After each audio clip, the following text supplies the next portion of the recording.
అదరగొట్టే కారం రంగు రుచి ఆచి కారం పొడి. తెలంగాణలో టికెట్ రేట్ల మీద చర్చ రియల్ సినిమాల్ని మించిపోతోంది. హారర్ సినిమాల్లో ఉండే ట్విస్టులు టర్న్ల కంటే ఎక్కువగా ఇక్కడే ఉన్నాయి. ఒక్కో రోజు ఒక్కో ట్విస్ట్. ఇటు సర్కార్ వైపు నుంచి అటు కోర్టు వైపు నుంచి రెండు వైపులా ఇండస్ట్రీపై నాన్ స్టాప్ పిడుగులు పడుతూనే ఉన్నాయి.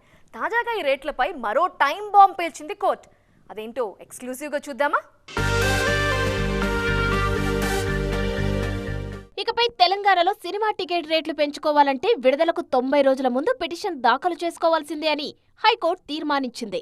రీసెంట్ గా అఖండ 2, రాజాసాబ్, మన శంకరవరప్రసాద్ లాంటి పెద్ద సినిమాల రేట్ల విషయంలో సర్కార్ తీసుకున్న నిర్ణయాలపై కోర్టు సీరియస్ అయింది.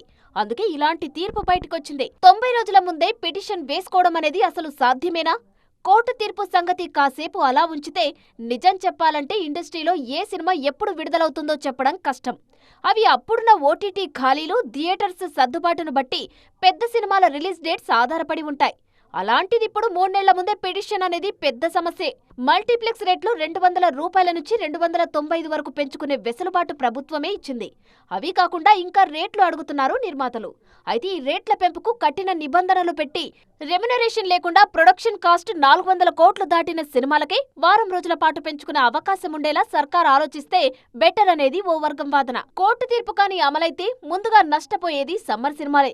ఎందుకంటే 90 రోజుల ముందు అంటే ఇప్పుడే పిటిషన్ వేసుకోవాలి. అందులో విశ్వంబర, ఉస్తాద్ లాంటి భారీ సినిమాలకు ఇంకా డేట్స్ లాక్ కాలేదు. అలాగే రాబోయే భారీ సినిమాలకు నష్టం తప్పకపోవచ్చు. దీనిపై పైకోర్టుకు వెళ్తారా లేదంటే ప్రభుత్వం ఏదైనా కొత్త చట్టం తెస్తుందో చూడాలి.